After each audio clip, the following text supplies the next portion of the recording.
Cool. So thank you everyone for joining this breakout room. We are going to talk about smoothness on the web. This is based largely on a talk Michael Mockney gave on TPAC earlier this year. Today, Robert Flack and myself will talk about it. So first, what exactly is smoothness? Smoothness is consistency in continuous and related updates. So things like animations and scrolling, where we want things to be updating continuously in a consistent manner. We will get into more details about this later on the slides. So this is just a very brief overview. And why is smoothness important? Why do we want to do this? Animations and scrolls are often a very big part of the UX. Developers spend a lot of time and effort trying to make their apps very smooth because jank or stuttering is very noticeable most of the time and usually leaves a bad impression on the user. There are some data that shows that janky animations or scrolling experiences negatively impact user engagement, for example. And so we want to help developers understand and measure smoothness better. Developers right now, as things are, do not necessarily always know how smooth their site is for the users. There are users in very different parts of the world, different network conditions, different devices, and so on. So it's very kind of difficult for them to know exactly how smooth their site is. And also, if they know there are janks and so on, it's difficult for them to know about those cases and understand why the jank is happening or when the jank is happening or how often the jank is happening and so on. And so we want to help developers understand and investigate these kinds of issues better. In this talk, we are going to talk about exactly how we want to measure smoothness and how we want to expose information about smoothness or jank to web developers. And there are some few open questions as well, and we'll go over those. So first is, how do we measure smoothness? So when we think about smoothness, it's most people usually think about FPS. And that works most of the time, but there are cases where FPS doesn't exactly capture the right things. So if you have a perfectly static website where nothing is happening, the FPS is 0, but it is a perfectly smooth website. And so the FPS just by itself doesn't capture the right thing.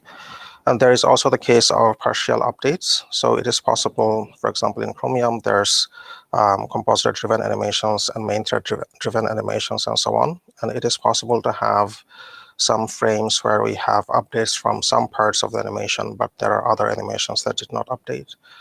So simply measuring FPS doesn't give us the right picture here either. And on top of that, there are also the case of stale frames. So there are sort of different compositors in Chromium, for example. So there's a compositor in the renderer process, there's a compositor in the GPU process, there's a system compositor. And it is possible for one of these compositors to produce a frame that is still stale, so it does not have any updates from any of the animations. And so just looking at FPS doesn't always give us the right picture, so we want something better and more reliable. So stepping back, essentially what smoothness, or when we have a missed opportunity to show an expected animation update, that is a dropped frame, and the dropped frames are the ones that we are going to measure smoothness.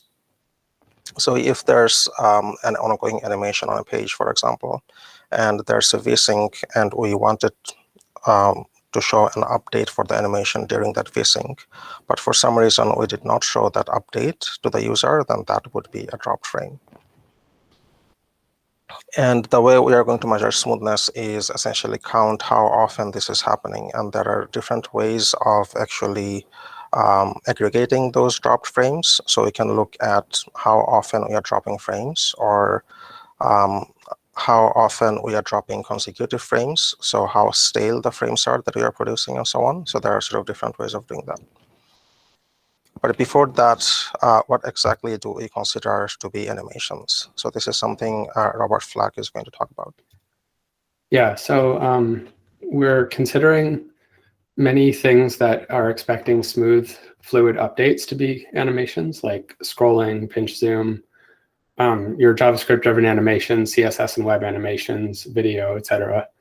And we're explicitly trying to not count things like inserting new content or where you click on a button and it takes a while to respond, because we want to capture these with different metrics, or at the very least, we don't want them to fundamentally drive the 90th or 99th percentile of our smoothness metric, because these aren't the parts of the rendering experience that the user is expecting to be smooth.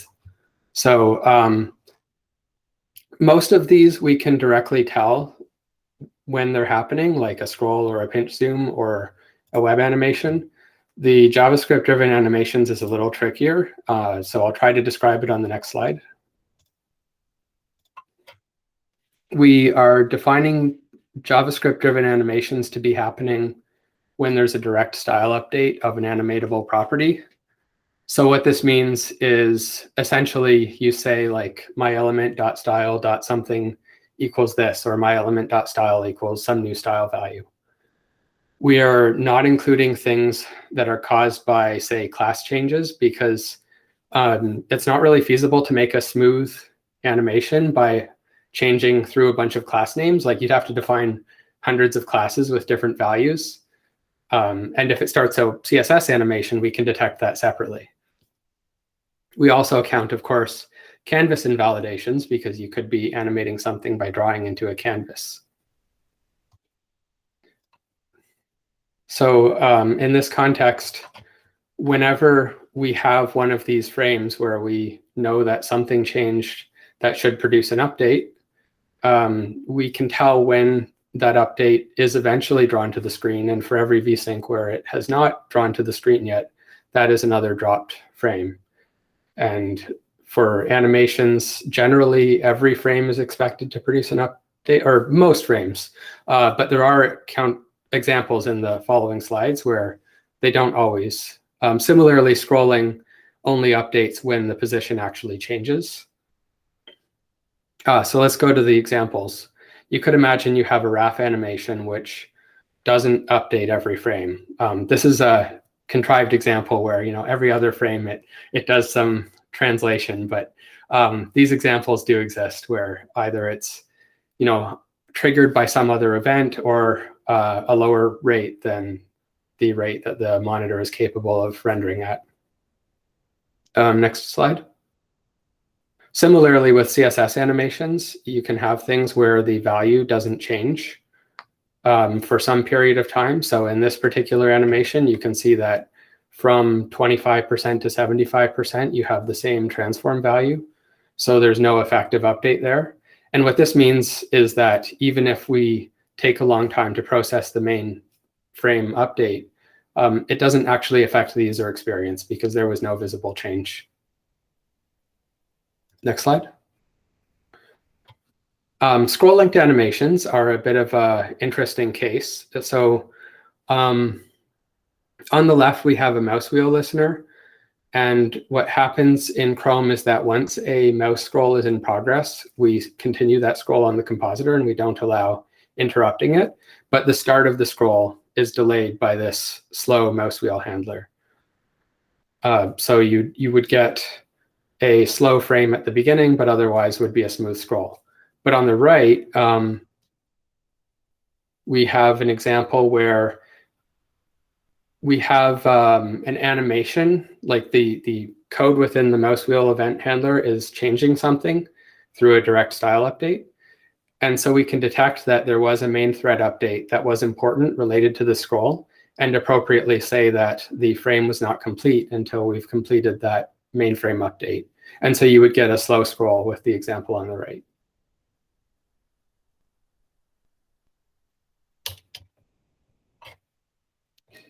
Back to Sadrul to talk about reporting.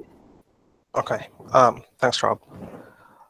So now we have some way of measuring smoothness, and we do not go into too much details here. We are more than happy to discuss and get your thoughts here later.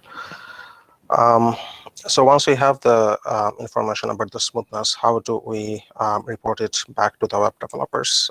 So the first thing we are looking at is integrating this information in the DevTools timeline. So if you go to the DevTools timeline performance tab and record a trace, then you would see the dropped frames in the frames here. So in the frames track in this screenshot, the red markers are the ones where we drop some frames. And you'll see in these cases, for example, this one, those are related to some event handlers taking a long time. And the same happens on the last drop frame here as well. So that's the first thing we are doing. This work is in progress in review, actually, and hopefully it lands relatively soon. And then there's a web perf that we are working on, and it's still sort of at the very early stages because we are discussing there are various ways of actually reporting the smoothness information. So one is we report all of the raw data points. So for every animation that happens on the page, we report for every frame whether that particular animation update was included in that frame or not. And it obviously has sort of, you have to have a lot of data points. And if we expect web developers to actually process this data, then just the fact of processing this large amount of data can introduce janks. And so that's not necessarily something we want. So there are other options. One is reporting per animation. So at the end of the animation, we would report how often the animation produced some updates and how often the animation wanted to produce updates, but maybe the browser or the system couldn't keep up. And then the web developers can listen for these events and try to compute the smoothness of their particular site. There is also similar to option one, but for per frame. So instead of reporting per animation, we would report per frame and say for every frame that we produced, it had these animations active, and these are the animations that included updates in this frame, and so on. Or much simpler and less heavyweight is you have a single summary, and the single summary doesn't necessarily have to be a single summary, but it could be something that the web developers marks that we want specific smoothness information for this particular duration or for this particular interaction. We can also give information about the entire page lifetime up to that point, and so on. So those are sort of different options that we have with their trade-offs. And maybe we can sort of mix and match. So maybe we can have more than one option. So it doesn't necessarily have to be only one of these. So these are the discussions that we are doing. The API, the proposal is called Frame Timing API proposal for now. It could be animation timing or something else as well. There is also up for discussion. So there are some open questions that we have. Like, do other vendors or other web developers measure smoothness, and how are they doing it? I think it would be useful to sort of have that feedback if there is feedback about that. There's also whether the way we are measuring the dropped frames, if this covers everything that we think, or if we are missing some important parts that we should do. The heuristics we are using to measure or detect the main thread animations, there are cases. There are actually some benchmark sites that runs canvas-based animation from a timer callback. And so those things would be captured by the heuristics you are using right now, but it is possible that there are other cases that developers are using for running animations that we might miss. So it would be very useful to know about those things as well. And also the drop frame or partial updates, like how do we decide which animations are more important? Not all animations are necessarily the same. So if you have a full screen animation and there are dropped frames there, the user is very likely going to notice that. But if there's a small animation on the side of a page, the user is probably not going to pay as much attention. And so there's sort of discussion on maybe we should give weights on the impact region of an animation on a page to decide how much dropped frames for that animation or dropped updates for that animation should impact the score and so on. There's also a very good thing to discuss about for smoothness during page load. So during page load, we have sort of the first contentful paint and largest contentful paint and other metrics that capture the experience during page load. But also, you could have some RAV callbacks or some animations towards the beginning of the page load as well, and how much that should affect the smoothness of the page and so on. And a very interesting question is how do we, so there's a separate discussion about measuring the responsiveness. So if you click on a page, how long does it take for the page to respond? And so if you think about scrolling, so the example Rob talked about for mouse wheel, for example, that would impact the beginning of the scroll. So the scroll will start late, but once it starts, it is probably going to be smooth. And so do we measure that separately? So the responsiveness would capture the initial latency for starting the scroll, and the responsiveness or the smoothness would capture after the scroll starts, how smooth is that experience, or whether we should sort of merge that into one experience. And the same for animations as well. So if you click on a page and that triggers an animation, should that, and that the start of the animation is delayed, is that a responsiveness issue, is that a smoothness issue, and so on. So these are, I think, some interesting open questions that we have that we are more than happy to discuss. So I think that is the end of this presentation. It's a short presentation, so if we wanted to leave some time for discussions and questions and so on.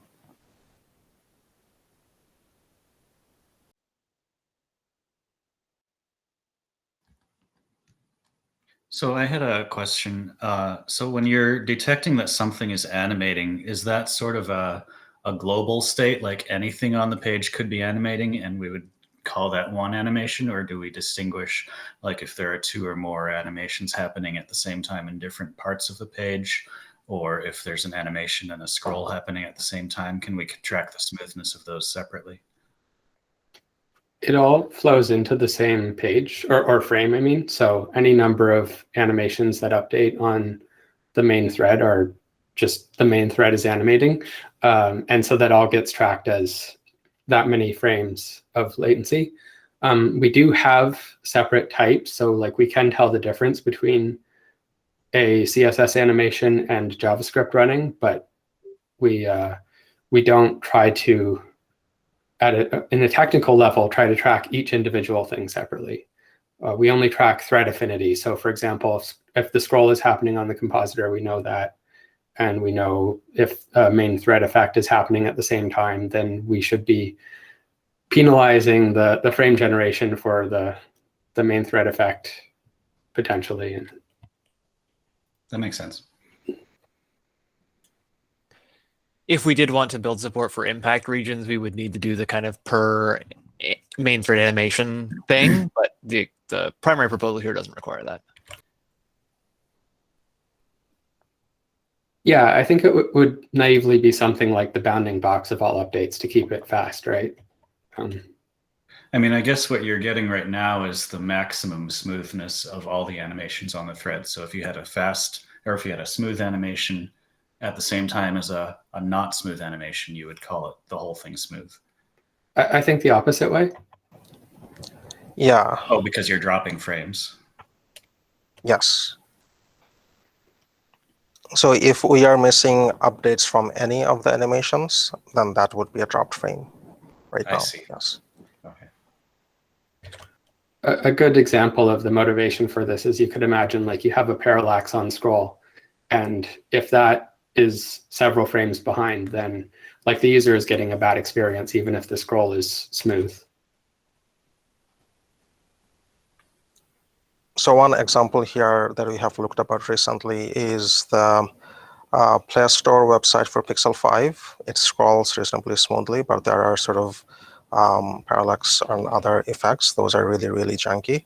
And so we do not count that as smooth just because the scroll itself is smooth. There are other related animations that are really, really, really janky. And so we think of that as a very janky page as well.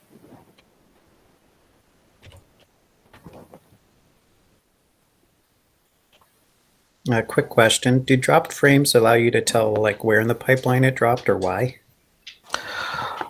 So attribution for dropped frames is tricky, and there are privacy issues there as well. So we are not looking at exposing what caused or precisely what caused the frame to be dropped.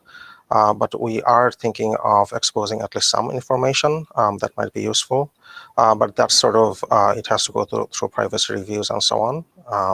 So nothing concrete that we are thinking of right now about that. But internally, we have the breakdown of where the time went in the pipeline. It's just a question of privacy about exposing it. Yeah, so we could probably expose this in DevTools, for example, but probably not in our Perf API. It makes sense. Thanks.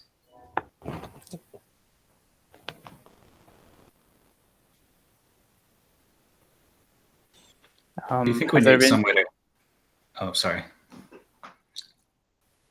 I was just going to ask, have there been any thoughts on how to address the concerns that were raised the first time the API proposal was presented about variable refresh rates from modern devices? Yes, there have been discussions on how to address that. We don't have any concrete plans for that right now. But some options we have considered is we would look at what the platform or the underlying system is trying to do. If the system is capped at 30 FPS and the page is able to produce updates at 30 FPS, then we would treat that as, one option is we would simply treat that as perfectly smooth. But we also probably want to cap that somewhere. So if the system goes down to below 30 FPS, we would probably count that against we would treat that as not perfectly smooth, even if the browser is able to produce like 20 frames every second and so on. This is an area where we would love feedback because it's a tricky problem. Like if you're running at 30 FPS, you don't know if it's because the OS thought that you were slow and couldn't run faster, or if it's intentionally like a 30 FPS display or just trying to save battery. Yeah, I think it comes down to a question of if the system asks for a frame and it doesn't get delivered, that's bad. We just don't know how to aggregate that badness across the various conditions when there's variable frame rates, and there's a lot of discussion going in there. But fundamentally, our metric will be identifying when those drops happen. So it's just a question of how that turns into a single number for the performance level.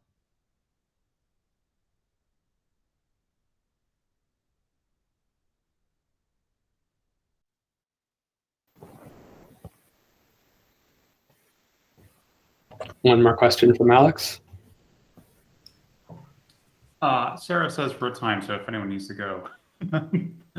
But I was just sort of curious about the during page load question.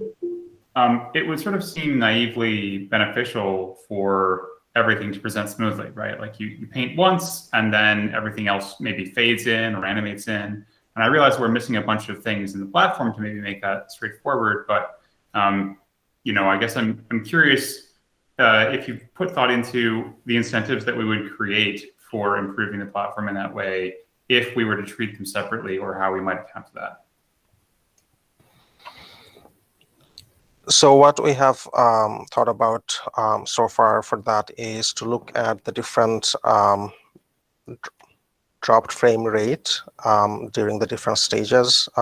So during page load, we would look at how often do we drop frames during that time, and then after when we think the page has stabilized, and then look at that. And I suspect most of the cases, the worst cases, would be towards the beginning of the page load, but we are still waiting for the data to see how much we want to sort of look into that. Thank you.